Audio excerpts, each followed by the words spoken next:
میں کلیئر کر دوں جی، میں نے پروفیسر عاطف میاں کا نام اس لیے لیا تھا کیونکہ میں پڑھ رہا تھا، میں تو میگزین میں پڑھا کہ دنیا کے ٹاپ 25 اکانومسٹ میں وہ ایک ہے. مجھے تو یہ نہیں پتا تھا کہ ان کی ختم نبوت کے خلاف انہوں نے کوئی کیمپین کیا، مجھے اس کا کوئی اندازہ نہیں تھا. میں کلیئر کر دوں، میں قرآن میں جو اللہ کے الفاظ سمجھتا ہوں، اور جو قرآن میں مانتا ہے وہی ہے مسلمان.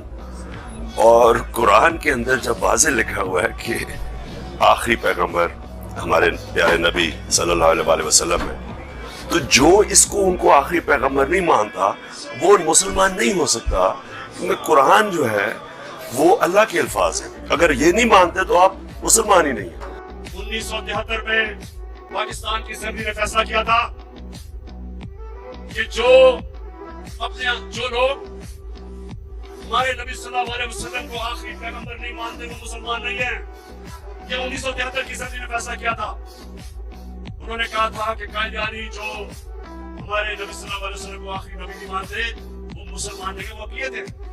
یہ اس کے بعد یہ سب سے بڑا کام ہوا ہے مسلمان دنیا کے لیے کہ آج یونائٹڈ نیشنز نے تسلیم کیا ہے کہ اسلاموفوبیا کے خلاف دنیا کو آواز بلند کرنی چاہیے، اور 15 مارچ ہر سال اسلاموفوبیا کا دن بنا دیا گیا ہے.